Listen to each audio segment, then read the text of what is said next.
Yeah, I mean, I think the court here is standing up for due process.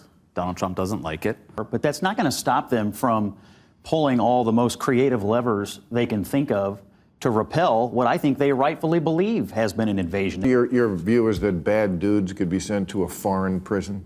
That can't be. In the country where they are a resident or a citizen? Sure. I don't think they want to live in a country where a guy just goes, you know, you're a bad dude.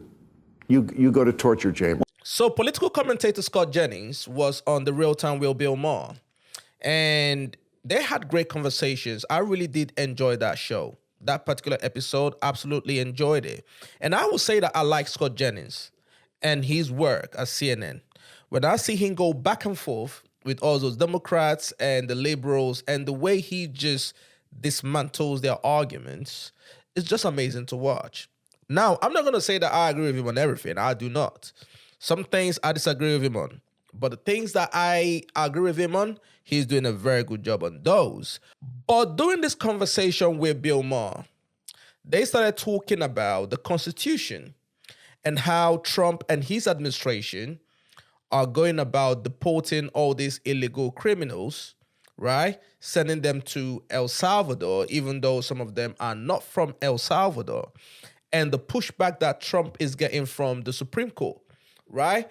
And also the pressure from the country, 87% of the people in the country, and some people in the Republican Party asking him to work within the boundaries of the rule of law, right? So that was the conversation that they were having. And I found it very interesting, some of the points that Bill Maher came up with. Let's check it out. But let's just get to this right away. What do you think about this ruling by the Supreme Court? Will this be important? Yeah, I mean, I think the court here is standing up for due process. Donald Trump doesn't like it. It's not over. They're just sending this back to a lower court to make a decision as to whether these Venezuelans in Texas can be deported and sent to this mega prison in El Salvador. The interesting thing about Donald Trump saying, I think he posted on True Social, you know, the courts are trying to stop us from fighting this invasion of illegal alien criminals, or whatever language he used. 88% of Americans, I think, according to Pew, think that Donald Trump should abide by whatever the Supreme Court says. The Supreme Court's not popular, generally, but as the president is, you know, pushing back against the courts, expanding executive power, and the courts are pushing back on him, I mean, 78, I think 80% of Republicans in the same poll agree that the Supreme Court is the final word. But again, like, we'll see what happens. This is a procedural decision. Yeah, well, I mean, it's a good thing that most people believe that, because Donald Trump also believes that. He's repeatedly said that they'll abide by what the Supreme Court decisions are, but that's not going to stop them from pulling all the most creative levers they can think of to repel what I think they rightfully believe has been an invasion. It's not just these gangs, it's illegal immigration in general, and the last administration allowed it to happen. They got elected largely on a mandate to correct it, so they're trying creative things. Maybe they're stretching the boundaries of what a 1798 law was intended for, but most Americans know it was a crisis. Most Americans know the previous administration caused it, and most people voted for Donald Trump largely because they thought he would do what was necessary to fix it. Now, if the court doesn't agree with him, I'm sure they'll go back to the drawing board on it, but I think he's got a lot of political leash to pull as many levers as he can. What I will say is, right, whatever Trump is doing, in my opinion, you know, I always say this to my friends that are Republicans and MAGA and conservatives, right? Whatever you guys are doing right now, just know that the Democrats are watching. At some point, they are going to come into power. And when they come into power, they will go as hard or even harder on you law the way the Republicans are going hard on them now.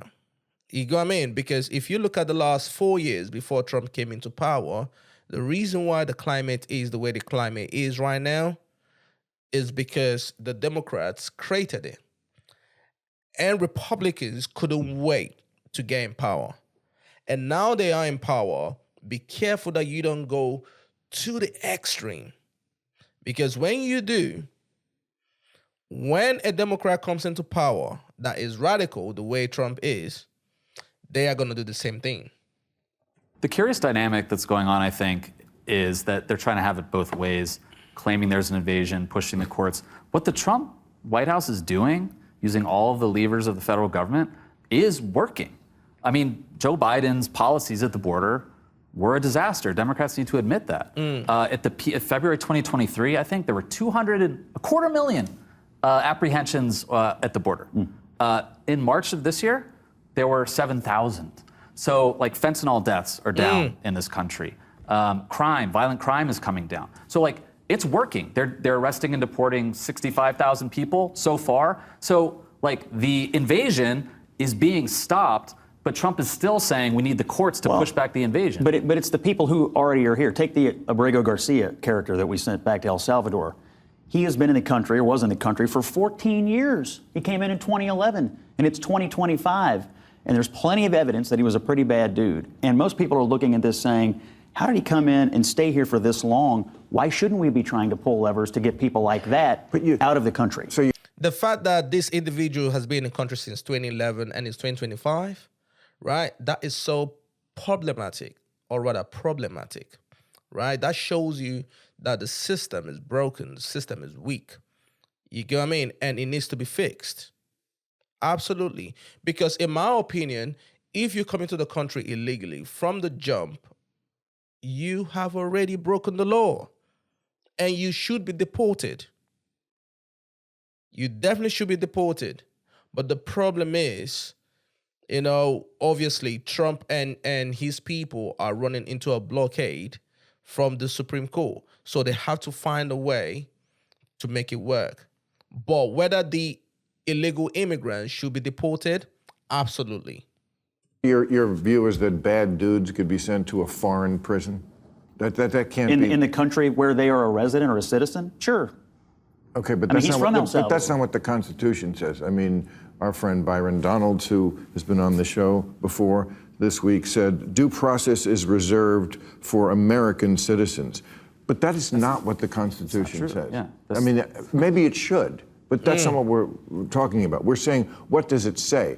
I mean, if you were the Founding Fathers and you were writing the Fifth Amendment or the 14th Amendment, because both of them use the word person, they knew the difference between the word person and the word citizen. It says no person shall be deprived of life, liberty, or property without due process. That's the Fifth Amendment. The 14th says no state shall deprive any person of life, liberty, property without due process.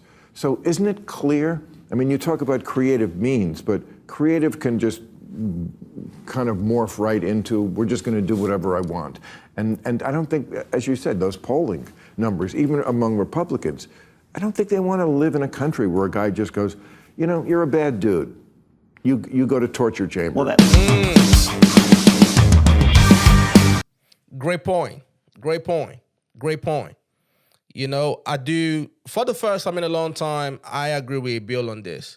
You know, because some of the things that, for example, the people that have been critical of Israel, right, that have been threatened to be deported or deported, the way the administration is going about it is totally wrong. And when you do that, you are setting the precedent for the next person to come in from the other party, and they are going to do worse. And then you know what's going to happen? The Republicans are going to start complaining. And it becomes this whole tit for tat situation. So Trump can still do everything that he wants to do. But if he can just do it within the rule of the law so that no one will have any criticism whatsoever, that would be great. Let me know your thoughts. Put it in the comment section. Do you think Scott is right? Do you think Bill is right? Let me know. You know, watch these videos, leave a like, leave a comment. Subscribe to the channel as well. It's your boy Toby. Salute.